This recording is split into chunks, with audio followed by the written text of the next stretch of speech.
E pa da, mogla bi se ja sad tu sama igrati, recimo uzeti mobitel, kompjuter i to je to. Imam prijatelje, virtualne prijatelje na ekranu, ali ono što ćemo vam mi danas u školskom programu predstaviti, nešto je sasvim drugčije, nešto će možete uživati sa svim svojim prijateljima, sa cijelom obitelji. Radi se o društvenim igrama. Naravno, u otkrivanju istih pomoći će nam naši gosti. S nama je autor portala igranje.org Žarko Pintar.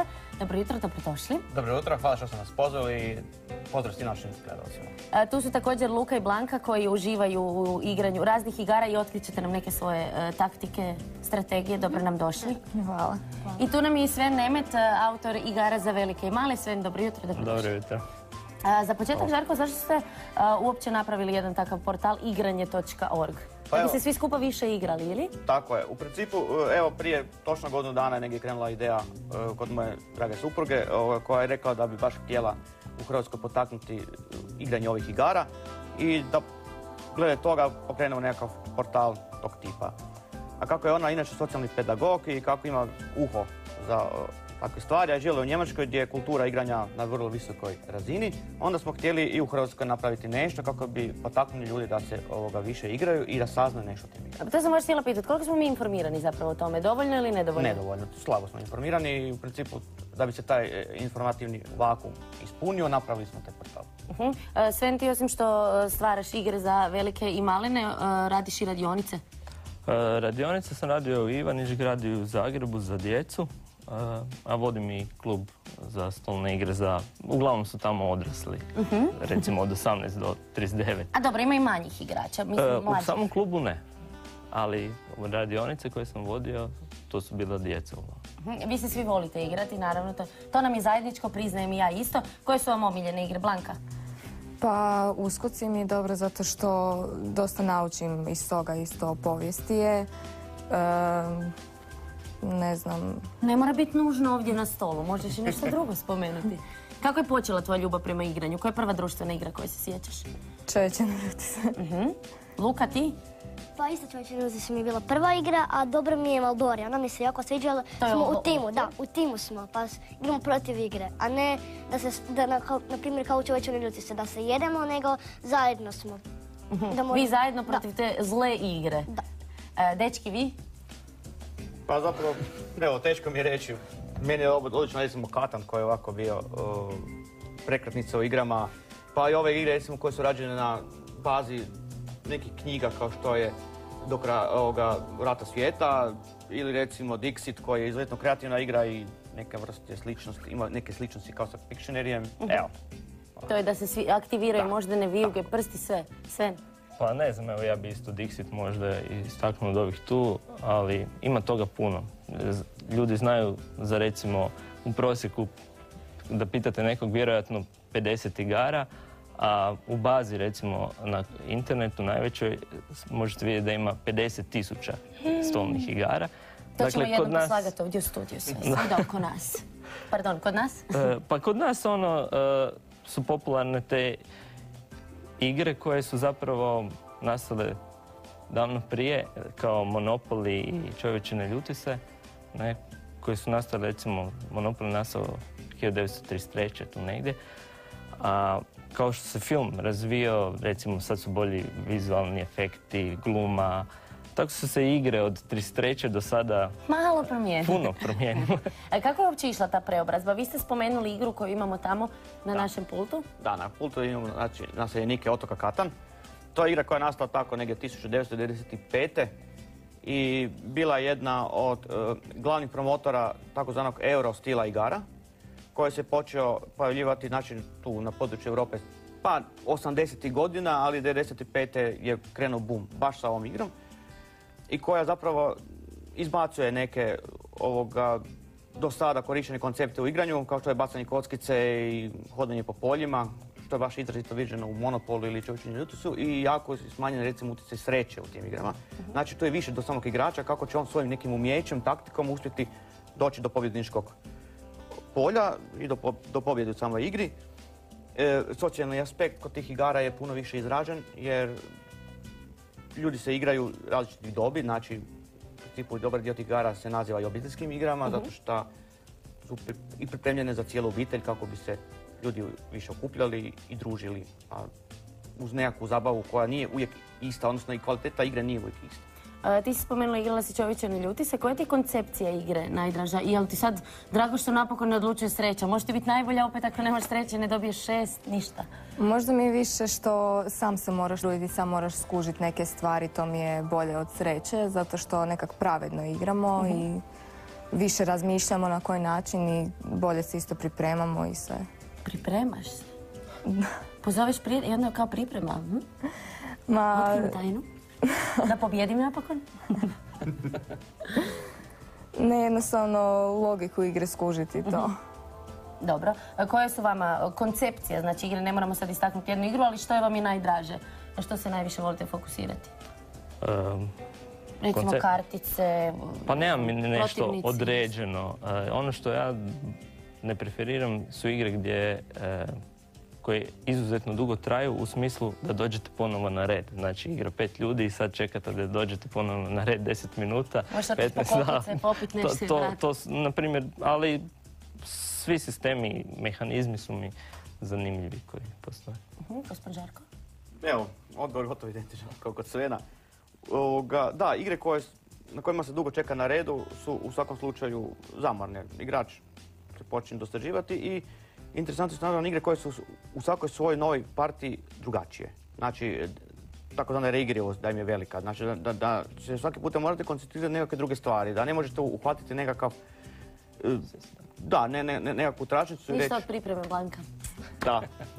To je trivial, onda ljudi nauče pitanje na pamet, pa kao joj, ja sam najpametniji. Sve znam, a imaju 2 iz zemljopisa. Da. Luka, ovo je tvoja omiljena igra. Da. Možeš ukratko nam, molim te, objasniti kako se to igra? Tu vidimo neke pijunčiće. Da, oni se miču da izađu iz ovog vrata, moraju pobijediti ključeve. A ključeve se pobjeđuju tako da dođu na njega. Evo ovdje već jedan i mora se pobijediti da se dobije 6 na kocki. Dobro. Kad se pobjedi i kad se dođe do ovoga, onda se otvara prvi ključ. Ako je, onda se otvara drugi i tako sve dok ne dođe do 4. Ključ je kartica. Da. Pokazat ćemo našim gledateljima. I tako ide sve dok se svi ne otvore, svih 4. I kad se svi otvore, onda se ide natrag. A ovdje su kartice od urušavanja. Kad se urušava, to se može samo maknuti tako da dobiješ broj 6 na kocki. Ili ako imaš ovu kartu. Dobro. Teleport, da ideš na neki od ovih teleporta, ili ako sam dođeš na plavi, onda možeš na plavi. A ne možeš zeleni na plavi, tako se ne može. Ovdje propuštaš bacanje kocke, urušavanje je ovo, da se stavi ovo ovdje, da možeš bacati još jedan put kocku i obrana od napada. Tako izgubiš, da ne možeš više, onda možeš još jednom. Da opet možeš bacati. Kako ti stojiš u toj igri? Pa dobro mi ide, dobro mi ide. Pobjedio tatu? Pa jesam ponekad. Bravo, evo ruke. Majstore. Sven, Pandok i biatlon. Da. Najprije neobično ime. Pa ime je došlo tako. Aha, to je. Nije bilo baš... Inspiracija trenutna. Da, posebno još, ali... Kome je namijenjena igra? O čem se igra je radi? od recimo 9 na više godina do 5 igrača. Traje otprilike 30 minuta. Svaki igrač ima jednog vanzemaljca koji prodaje na svom štandu svoje robe. Dakle, prodaje robote, otete krave i slične smiješne stvari. Polja žita, da, kojim su oni krugovi žita. I pokušava što bolje prodati svoju robu, a ima veliki broj akcionih karata ovih koje koristi kako bi uspio na svoj.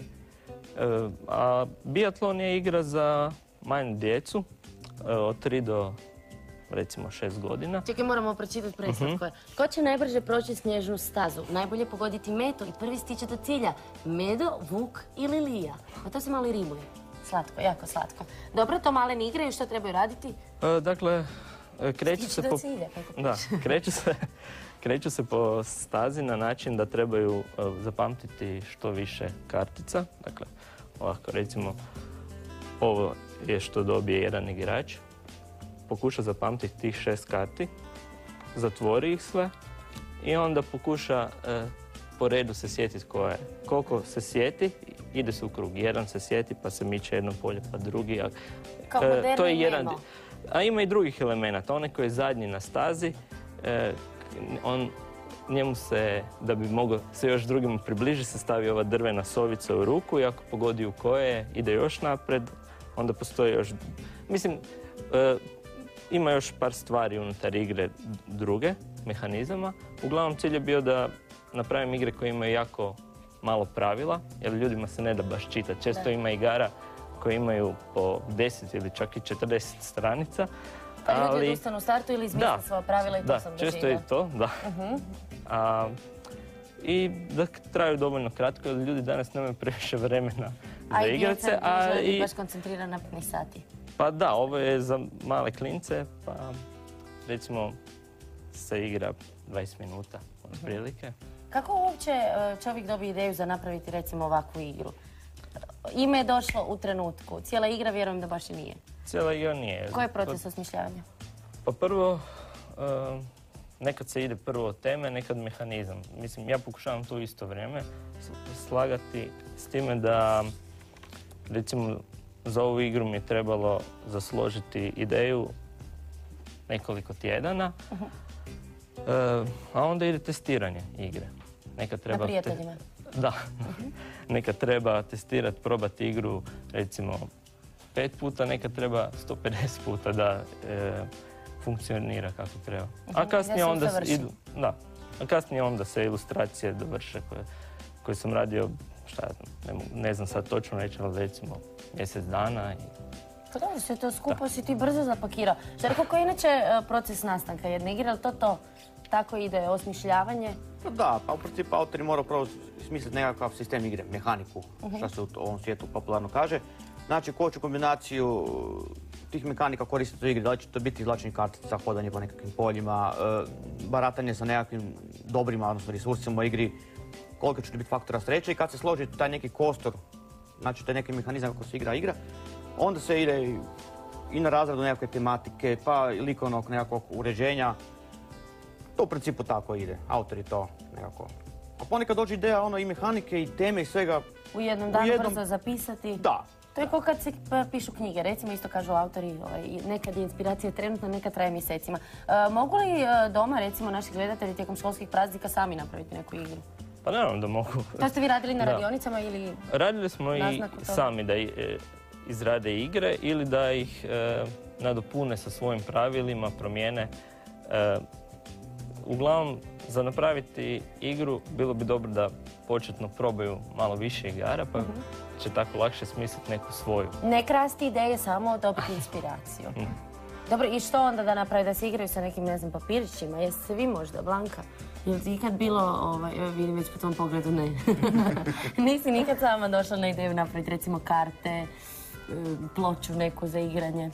Pa nekad zapravo, kad nam je dosadno u društvu, onda znamo sami nešto crtkarat po papirićima i onda tako nešto raditi. I kako je to uspjevalo? Pa kako kad. Dobro, igrali ste se. Zapravo bilo je dobro što smo u tom procesu smišljanja, bilo nam je zabavno. To je najvažnije. Luka, ti? Ja sam probao neke slagat, 2 su mi se strgala, a sad sam počeo 3. A 3 mi već ide nešto onako bolje. A što se strgalo u prve 2? Pa to je prvo bilo da sam morala staviti jer su mi mama i tata usisavali kuću. Pa sam to morala potrebati. Joj, mama i tata. Pa sam sad počeo raditi 3, a 3 to neću dozvoliti. Nemoj dozvoliti, digni ti to malo više. Da, ne može usisavač doći do toga. Kad se radi o klasičnim igrama, koja je podjela? Ako mislimo na klasične igre tipa šaha i ne znam, remija, kanastre, onda tu uglavnom možemo reći da se radi o igrama na ploči, igrama sa kartama. I normalno to je mega popularni jamp koji se igra isključivo sa kockicama. Znači recimo da su bile te 3 stvari koje su se koristile u nekim klasičnim igrama. I kao klasifikacija. Idemo mi, ako slučajno se još niste dovoljno informirali, dovoljno isprobali šah, vidjeti kako se ta igra zapravo igra i postoje li možda neke dobre taktike. Luka, jesi ti igrao šah? Jesam. Pobjedio sve? Pa puštaju me, pa nekad ne puštaju, ali pobjedim često. Što te je super kod šaha i možeš ga usporediti recimo s ovom igrom? Pa ne znam baš kako bi, ali šah ima neke topove, na primjer. Mogu samo ravno, kako koji mogu ići negdje. A Maldora nema to micanje da se jere isto. Pa baš ne mogu nešto napraviti. A što bi ti preporučio, sad počinju školski praznici, čime da se zabavljaju ljudi?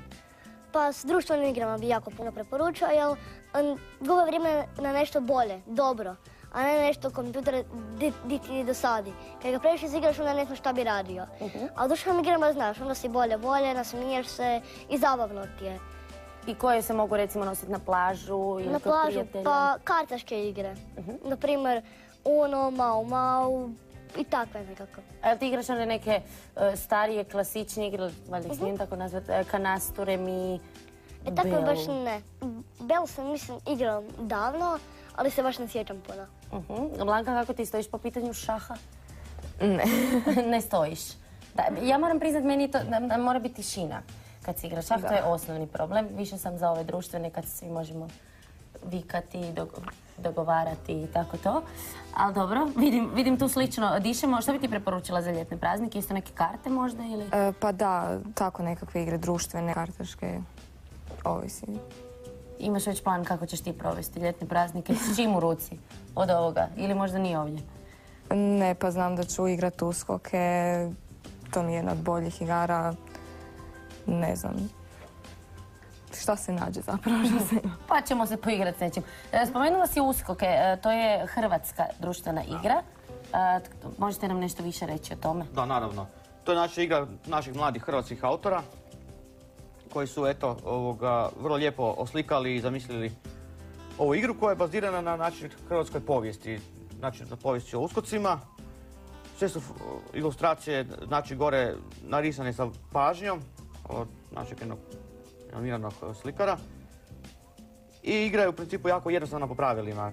Igrači moraju doći do broja 25, znači 25 bodova se mora skupiti, a drugi igrači ga pokušavaju u tome osujetiti sa takozvanim kartama događaja koje mogu potpuno pomrsiti planove tog trenutnog, recimo, pobjednika. Vrlo dinamična igra, zabavna, tu se razvije dosta smijeha, pa čak i uskočke komunikacije, ne, tako da... Fenomenalan način za učenje povijesti, ali ti to pomoglo u školi možda? Pa da, zapravo naučimo i nešto od zapravo svih igara. Dosta i od uskocima isto možemo naučiti. Tebe ćemo zvati onda kad ćemo raditi temu same uskoke, da provjerimo to znanje. Ovo je također hrvatski proizvod. Tako je. To je Maldorija. To je, znači, igra također jednog našeg hrvatskog autora. I isto je bazirana na, ajmo reći, hrvatskoj legendi, odnosno zagrebačkoj legendi o Crnoj kraljici koja je stolovala u Medvedgradu. I ove katakombe koje vidimo u principu predstavljaju, znači, hodnike između Medvedgrada i Starog Gornjeg grada. Te se igrači, znači, ovdje bore protiv same te katakombe, odnosno samih tih tamnica koje su začarane od strane same Crne kraljice koja je šurovala sa samim crnim vragom i prodala mu se u dušu, a onda je on, tako je to, tu zatočio ove igrače i oni, znači, nekih pola sata moraju pokušati pokupiti sve ove ključeve i maknuti se van. To nam je Luka rekao, ne igramo međusobno jedan protiv drugoga, nego protiv ploče, odnosno... Imamo 30 minuta da uspijemo tu igru odigrati. Jel ti uspijevaš? Uspijevam, jedan sam došao prvi i onda dođe urušavanje i gotovo. Ja se spasim, a oni idu ove... A nemaš ovu kartu kao da... To samo može za sebe, to samo ide za sebe. Ne možeš dati prijatelju, recimo ti si pobjegao već. A je, da, baš ti je timska igra, šalim se. Sjajno. Kako mogu uopće hrvatske igre parirati nekim europskim ili svjetskim igrama? Ti si to osjetio na vlastitoj koži? Kako mogu parirati? Pa, jesmo dobri? Ja ne mogu sad... Sve ove igre su friške, recimo tako, ne? I nema ih baš dugo u prodaji. Uskoci su, koliko znam, recimo, negdje u 12. mjesecu došli u prodaju, Pandok i Biatlon su došli pri mjeseci Poltek. Tako da još, da. Ali mislim da po kvaliteti mogu se nositi sa vanjskima. Mislim, velika je proizvodnja igara godišnje, ali kod nas dolaze izvana uglavnom jako dobre igre, pa su unutar onih, dakle, ovih Eurogameova, one su među najboljima, zajedno s njima su na policama. Tu su klasi njih. Kad govorimo o nekim svjetskim centrima društvenih igara, koje su to zemlje, koji gradovi, možda i u Europi? Da, to je definitivno riječ o Njemačkoj, gdje se godišnje u gradu Essenu održava godišnji, znači, sajam društvenih igara, gdje se ljudi dokupljaju, imaju prilike igrati sve te igre naravno bez nikakvih plaćanja nečega. I tamo se ljudi u principu i upoznaju jer se neko društvo skupi pa neko ko je zainteresiran za neku igru se sjedne s njima, odigra se, vidi se da li nešto paše, ne paše. Tu su susreti autora i svega. To je recimo ovako jedan veliki sajam igara. Kod nas se isto tako skupljamo i igramo kod tebe u klubu?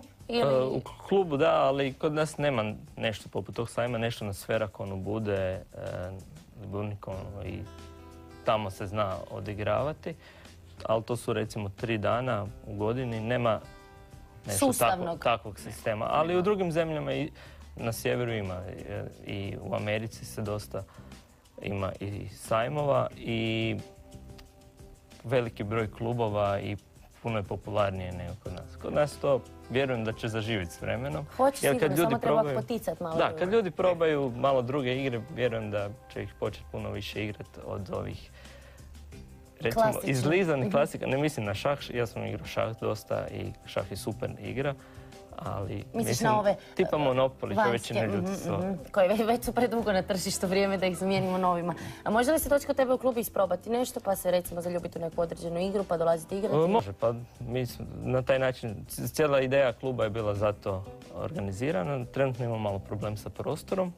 Sad smo u traženju novog prostora, pa onda trenutno se ne može. Ne možete doći igrati, ali ćete moći. Što biste vi preporučili za ljetne mjesece? Znači, definitivno nešto tipa nekakvih kartaških igara, uskoci su to dobar izbor, Uno, pa recimo, Panduk, zašto ne?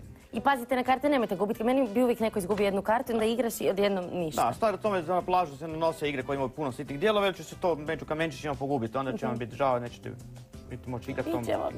Da, zato karte su ovako za plažu idealne. Sven?